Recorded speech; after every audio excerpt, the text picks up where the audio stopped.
España es un país que entre su riqueza cultural cuenta con leyendas capaces de hacernos erizar la piel. En la compilación que hemos preparado para ustedes, encontrarán desde edificios malditos hasta espectros vengativos. Esperamos que este episodio les parezca tan interesante como el compilado de historias de horror japonés con el cual cerramos la temporada pasada. Así que amigos, abandonen toda esperanza, porque están a punto de cruzar la frontera de la pesadilla.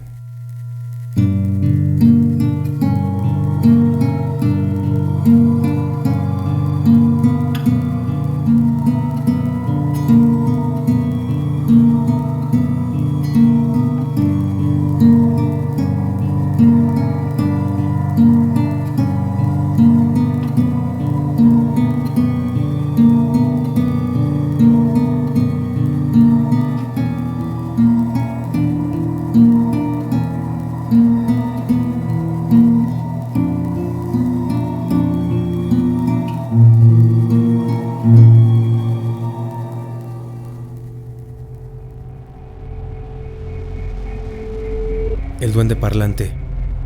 Entre el año 1934 y 1935, Arturo, que era un niño, y su familia habitaban en el número 2 de la calle Anselmo Gascón de Gotor en Zaragoza. En aquellos días, estos comenzaron a escuchar una voz que parecía ser emitida de un punto entre el primer y segundo piso del inmueble. Esta fue conocida como el duende parlante. En 2008, Arturo platicó su experiencia a un periódico. En este decía que ellos podían oír esta voz claramente dentro de la casa. Un día Arturo le dijo al supuesto duende que estaba chalado, a lo que este le respondió: «Chalado no, pequeño». En aquel bloque solo vivían 3 familias, que antes de estos sucesos solo habían escuchado risas. En cierta ocasión, el padre de Arturo decidió llamar a la policía. En ese preciso instante, una voz surgió de la nada llamándolos: «¡Cobardes! ¡Cobardes!». Debido a que no lograron encontrar nada tras la revisión del inmueble, la familia decidió derribar algunos muros. En cierta ocasión, un obrero se presentó a tomar medidas, cuando la voz sorpresivamente le dijo: «No se moleste, son 87 centímetros», lo cual hizo que este sujeto saliera corriendo de aquel lugar. Nunca se esclareció de dónde provenía esta voz, sencillamente se dejó de escuchar en 1935.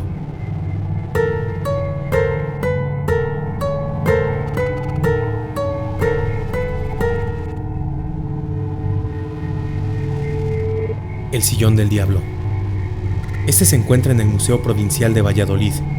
El sillón tiene una apariencia común, sin embargo, sobre él recae una leyenda oscura que le ha robado el sueño a quien la conoce. Esta dice que las personas que se sientan en él podrían fallecer. Debido a esto, ha sido escondido durante algunas temporadas para que no cometieran el error de sentarse en él. Durante el siglo XVI, el médico Andrés Proaza fue detenido por la Inquisición, culpado por un asesinato y por haber realizado un pacto con el diablo. La desaparición de un niño de 9 años cerca de su casa fue lo que alarmó a las autoridades. Estas encontraron al niño muerto en el sótano de Proaza. Todo indicaba que éste le había practicado una autopsia mientras estaba vivo. Durante el interrogatorio, confesó el asesinato del niño, pero negó tener pacto con el diablo. Sin embargo, alegó que cuando se sentó en aquel sillón para redactar la autopsia, había entrado en trance, percibiendo fenómenos paranormales, y de esta manera había adquirido el conocimiento que siempre había buscado. También dijo que aquel sillón había sido un regalo que un nigromante le había hecho en 1527.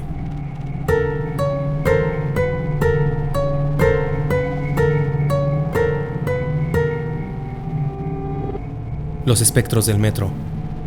Tirso de Molina es una estación del metro de España que tiene una fama espeluznante desde el momento de su construcción a principios del siglo XX. Se dice que mientras se llevaban a cabo las obras, los trabajadores reportaron el descubrimiento de esqueletos y restos humanos. La explicación a este hecho es que anterior a la construcción de dicha estación, en ese mismo sitio se encontraba el convento de la Merced, derruido en ese momento, y esos huesos pertenecían a los monjes que ahí residían y que murieron bajo ese techo. Al no saber qué hacer con los restos, los obreros decidieron volver a enterrar los huesos y que estos quedasen bajo las losetas de los andenes. A partir de ese momento, se cuenta que al caer la noche los viajeros que esperan el tren pueden escuchar los lamentos de las almas condenadas de los clérigos que vagan por la estación, esperando a que se les dé sepultura a sus restos. Algunas personas cuentan que han visto a los espectros de los monjes vagando por la estación. También hay quien dice que entre los viajantes se encuentran espectros que suben al tren. Puedes darte cuenta de que no son humanos, ya que, al llegar a la siguiente estación, estos desaparecen. Existe otra estación con una reputación similar, la cual fue conocida como la Estación Fantasma de Chamberí, la cual hoy es un museo. En este lugar se podía ver el fantasma de una niña que había sido fruto de un amor ilícito y su alma vaga sin descanso.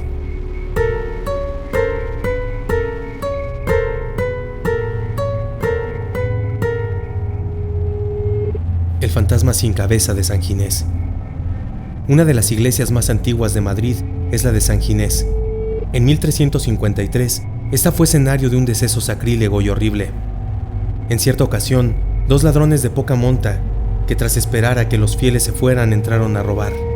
Pero dentro, se dieron cuenta de que aún había un hombre de edad avanzada rezando. Estos 2 malhechores no querían dejar testigos de su fechoría, así que no dudaron ni un segundo. Se abalanzaron sobre aquel anciano, golpeándolo brutalmente en la cabeza, dejándola separada del cuerpo y la iglesia manchada de sangre. Los ladrones fueron arrestados y condenados a muerte, y no mucho tiempo después comenzó a verse en el interior de la iglesia un fantasma sin cabeza. La ejecución de sus asesinos no consiguió apaciguar al ser de ultratumba, que continuó causando terror en los feligreses, que afirman haber visto en la penumbra de aquel lugar sacro al fantasma decapitado.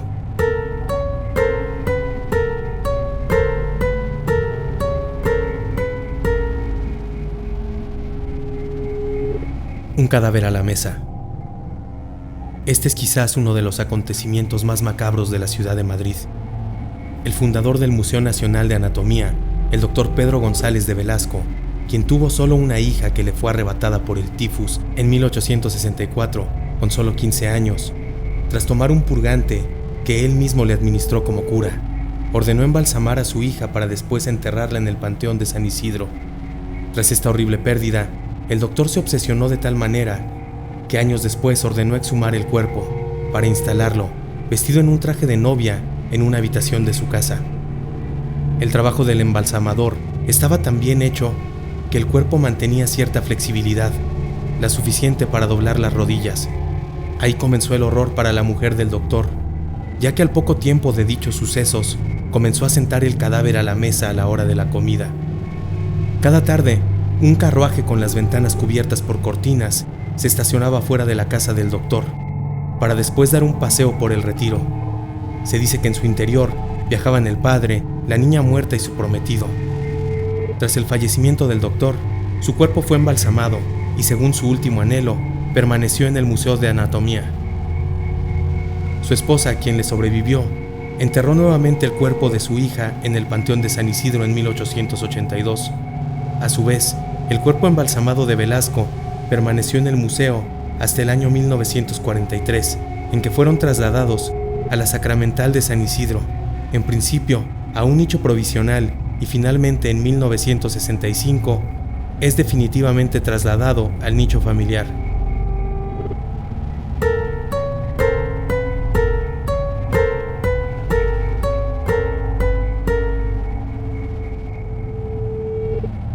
Así llegamos al final de este episodio, no sin antes agradecerles por habernos acompañado durante esta segunda temporada.